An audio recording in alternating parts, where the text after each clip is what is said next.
আলহামদুলিল্লাহ, আমাদের ঐতিহ্যবাহী লাকসাম মদিনাতুল উলুম ইসলামিয়া মাদ্রাসার মাঠ ভরাটের কাজ চলতে আছে।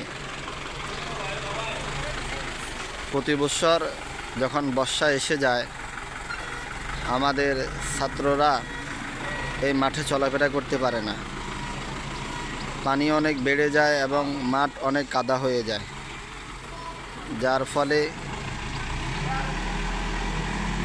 এই বছর আস্তে আস্তে মাটি ভরাট হচ্ছে।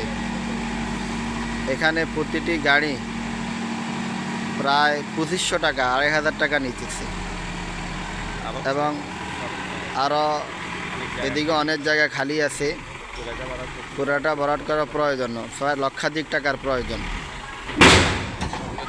সকলের নিকট দোয়া চাই এবং সকলের সাহায্য কামনা করি।